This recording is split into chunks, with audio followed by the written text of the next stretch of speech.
Okay, I'll try to keep this as short and sweet as possible because who wants to watch a long video about decoding keys? Not me.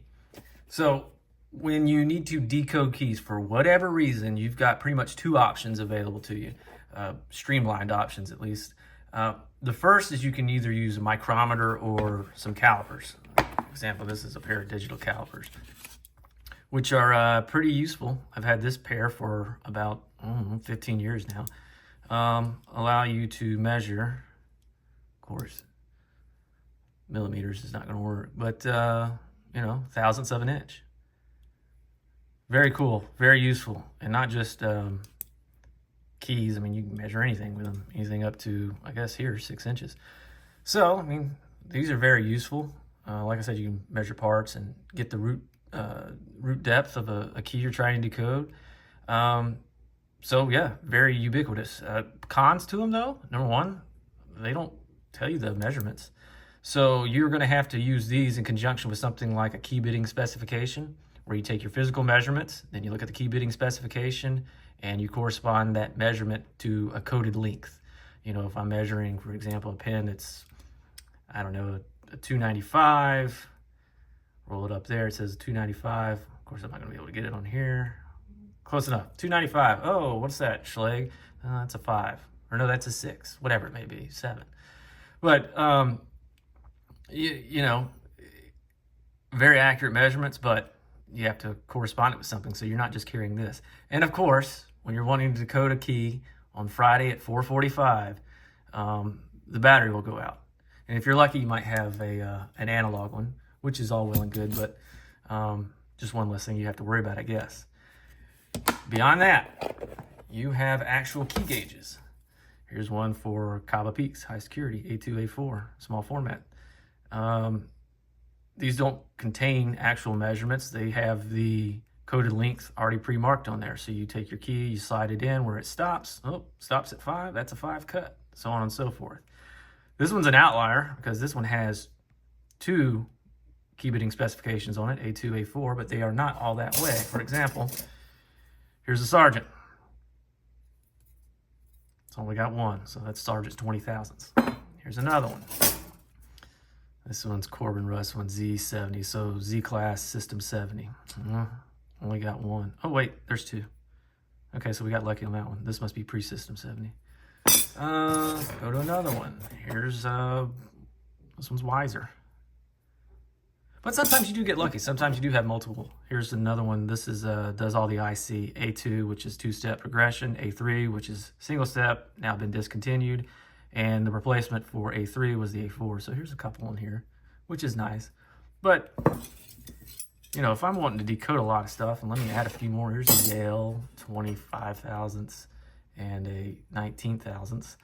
Here's another Corbin Russ. Well, actually, this is technically Russ one. If I want to do all that and not use a set of calipers or a micrometer or whatever, well, I got to carry all this around. Then I got to sort through them and find the right one and hope I have it. Well, there's a solution for this now. I didn't come up with it. In fact, I play a very, very small part in it. Years ago, many moons ago, folks on ClearStar got together and created a universal key gauge, is what I'm calling it. It has thousandths of an inch markings from 340 thousandths of an inch all the way to 140 thousandths of an inch. Oh, I'm sorry. 340 thousandths of an inch all the way to 140 thousandths of an inch. And thousandths of an inch increments. So 340, 330, 320, 10 more, 310, so on and so forth. In addition to that, it has 4 common key bitting specifications already marked. Schleg, Quickset, Sergeant, and Best A2. Right there you can see bottommost A2, so that must be the bottom row of numbers, Sergeant, topmost, so on and so forth for Schleg and Quickset as well.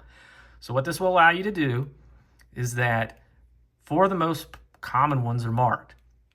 Beyond that, if you had to determine a coded depth of a key based off of its root depth, you would have to take a physical measurement and then correspond that with a key bitting specification. So this one is incredibly ubiquitous.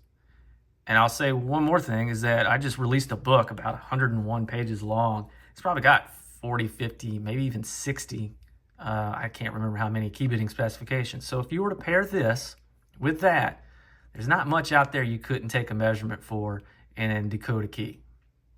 And on top of that, on the back, it's blank. So let's say you do D&H class system 70 often.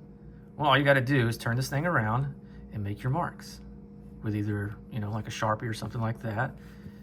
You turn around, you find out what the measurement is, you turn around, you make it mark. So if you're not doing a lot of Schlage, Quickset, Sargent, or A2, or maybe you are and you need something beyond that you're always doing or doing frequently, you just turn around and make marks on it. And then, maybe that changes. Maybe I'm decoding a bunch of, Arrow large pen or whatever it may be. You can always just take some PTFT, spray it, wipe it off, start over from scratch. If you wanted to get fancy, I guess you could physically stamp the markings on there.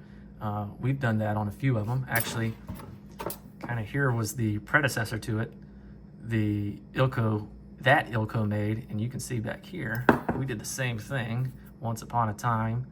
Right here, this is Medico original. And then up here, well, it's been marked off, so I don't know what it was.